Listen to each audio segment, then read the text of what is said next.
Bienvenue sur ce résumé de L'homme le plus riche de Babylone, les 6 lois de la richesse, de Charles Conrad. Découvrons ensemble ce joyau. Point clé 1. Vous pouvez être riche même si vous n'êtes pas né avec une cuillère en argent. Devenir riche commence par une bonne attitude. Beaucoup d'entre nous ont tendance à multiplier les excuses pour expliquer pourquoi ils ne peuvent pas être prospères, plutôt que de chercher des moyens d'accumuler des richesses. De plus, certains croient encore que l'argent est maudit et qu'il peut corrompre l'âme. Ce préjugé néfaste laisse de nombreuses personnes dans l'incapacité d'utiliser l'argent à leur profit.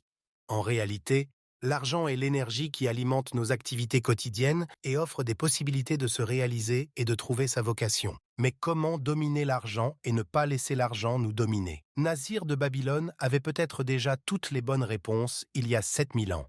C'était alors l'homme le plus riche et de nombreuses personnes l'enviaient pour son immense fortune. Un jour, alors qu'il parcourait les routes de Babylone dans sa caravane, il fut arrêté par les cris d'un vieil ami, Ravi. L'homme demanda à Nasir s'il pouvait le reconnaître. Nasir répondit qu'il se souvenait du nom de l'homme. Ravi était toutefois perplexe de voir à quel point son ami était devenu très riche. Il existe de nombreuses façons de gagner de l'argent en travaillant dur et en anticipant. Il s'enquiert ensuite du secret de la prospérité de Nasir. Nasir explique qu'il ne fait qu'obéir aux lois de la richesse. Bien qu'initialement réticent à révéler ses secrets, Nasir finit par les dévoiler par compassion pour son cher ami. À la fin de ce résumé, vous saurez quels sont les 6 secrets qui rendent les gens riches. La valeur de ces secrets réside dans le fait qu'ils ne promettent pas une accumulation miraculeuse et instantanée de richesse, mais proposent un plan stratégique pour devenir riche. Point clé 2. Prenez l'habitude de mettre de l'argent de côté. Après leur première rencontre, 2 vieux amis ont décidé de s'asseoir, de boire du vin et d'approfondir les lois de la richesse. Nasir a commencé à partager son expérience sur la façon dont il a acquis la sagesse financière. C'est ainsi que l'histoire s'est déroulée. Nasir travaillait comme scribe dans sa jeunesse, gravant des mots sur des tablettes d'argile. Malgré tous ses efforts, il avait du mal à joindre les 2 bouts. Un jour, il a reçu un client spécial qui s'appelait Arishaka. Tout le monde dans le village le connaissait comme une personne riche. Nasir savait qu'il aurait pu facilement faire payer le double à ce riche invité pour ce genre de travail, mais il proposa plutôt à Arishaka de conclure un marché. Il sculpterait tout ce qui lui était demandé pour le lendemain. En échange, Arishaka lui confie un secret sur la façon dont il est devenu riche. Vous m'avez demandé mon secret, le voici. J'ai trouvé la voie de la richesse quand j'ai décidé qu'une partie de tout ce que je gagnais devait m'appartenir. Nasir. Ayant respecté sa part du marché, Nasir s'attendait à ce qu'Arishaka fasse de même. Cependant, s'attendant à un long discours de sagesse, le scribe fut quelque peu déçu d'entendre quelques mots qui n'avaient guère de sens pour lui à l'époque. Arishaka dit « Gardez une partie de vos gains pour vous ». Frustré, Nasir défia cette affirmation en prétendant que tout ce qu'il avait gagné par son dur labeur lui appartenait. Arishaka sourit et rappelle à Nasir qu'il paie ses courses, son logement et les services que d'autres personnes lui fournissent. Qu'est-ce qu'il a au bout du compte? Rien du tout. Épargner au moins 10% de ses revenus est la première étape pour accumuler de la richesse. Ainsi, la première loi de la richesse est d'épargner au moins, et jamais moins, 10% de vos revenus pour vous. Chaque fois que vous avez l'occasion de dépenser de l'argent pour des vêtements ou des loisirs, demandez-vous si vous en avez vraiment besoin ou si vous vous en passeriez très bien. Avec le temps, vous prendrez l'habitude d'épargner et commencerez à mettre de côté une part plus importante de vos revenus. Point clé 3. Faites fructifier votre arbre à argent avec des investissements. La première loi a orienté Nasir dans la bonne direction, mais économiser de l'argent n'était que le début d'un long voyage vers la richesse.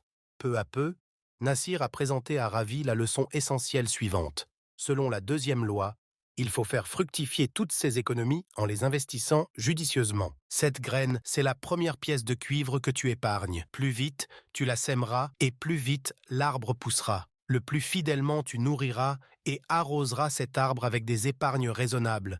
Le plus vite tu te rafraîchiras, satisfait de son ombre. Arishaka. Quand vous investissez votre argent, il a tendance à se multiplier. Mais il y a plusieurs choses à prendre en compte avant d'investir. Recherchez des entreprises qui vous passionnent ou que vous connaissez bien. Par exemple, recherchez des opportunités d'investissement dans le commerce de détail si vous êtes un fan de mode. Un futur investisseur ne devrait pas envisager des entreprises douteuses qu'il ne connaît pas bien ou qui ne l'intéressent pas. Avant d'investir, assurez-vous de bien comprendre le fonctionnement de ce secteur. Un jour, Nasir a pris le risque d'investir dans le secteur de la bijouterie sans connaissance.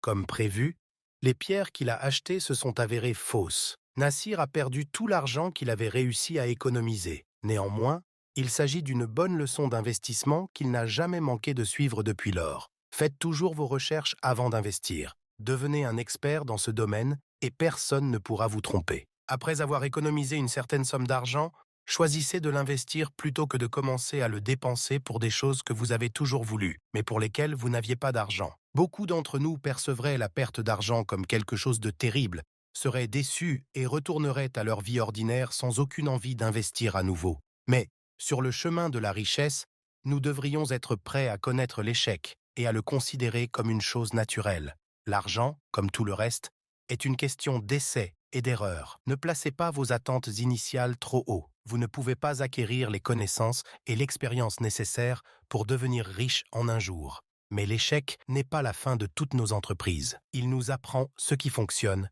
et ce qui ne fonctionne pas, ce qui constitue une occasion parfaite d'apprendre et d'aller de l'avant. Point clé 4. Pour réussir, payez vos dettes et n'en contractez pas de nouvelles. La troisième loi de la richesse nous enseigne qu'il faut éviter de s'endetter. L'endettement permet aux riches de percevoir des intérêts, tandis que les pauvres s'appauvrissent encore plus. Après avoir entendu les 2 premières règles de Nassir, Ravi a décidé d'épargner 10% de ses revenus. Mais le fait qu'il avait des dettes à payer était assez pénible. Il n'avait pas l'impression de s'enrichir tant que la dette restait suspendue au-dessus de sa tête. Les créanciers frappaient à sa porte, exigeant le remboursement de tout, plus les intérêts. Son bon ami Nassir lui a dit des mots d'encouragement, pour le rassurer sur le fait qu'il avait des recommandations pour gérer sa situation financière. Vous connaîtrez un haut degré de liberté quand vous disposerez d'une véritable richesse, mais s'endetter est un moyen sûr de se complaire dans l'esclavage. Suite aux paroles de Nassir, Ravi a fait un effort conscient pour éviter de s'endetter davantage. La sagesse de son ami lui a fait prendre conscience du stress que représente l'emprunt d'argent aujourd'hui pour profiter de biens pour lesquels il ne peut pas éviter de payer des intérêts demain. Ravi a décidé de réduire ses dépenses supplémentaires pour ne pas s'endetter davantage. Il a mis au point un système de remboursement de ses dettes.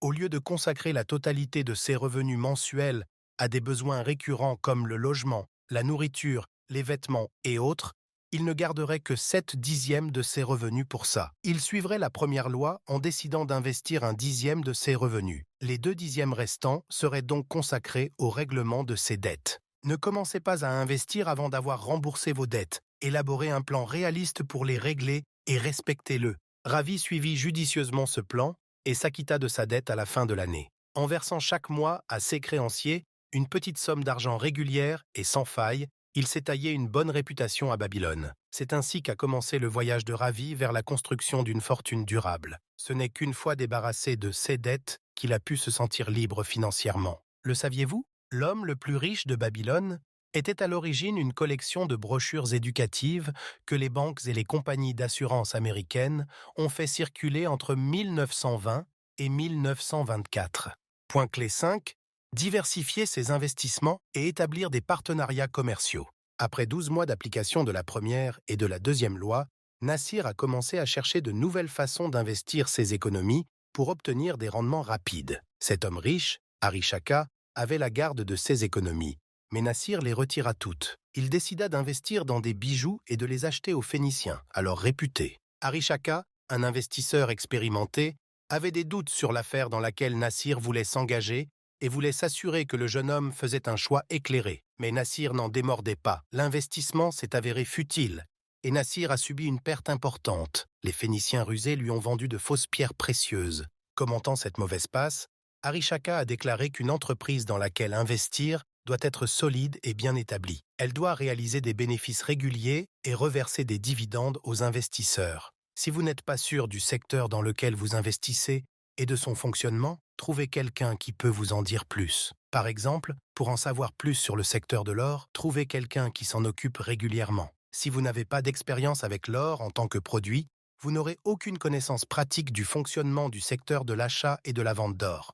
Établissez des relations avec un partenaire commercial fiable et de confiance qui vous présentera le secteur et vous fournira toutes les connaissances nécessaires.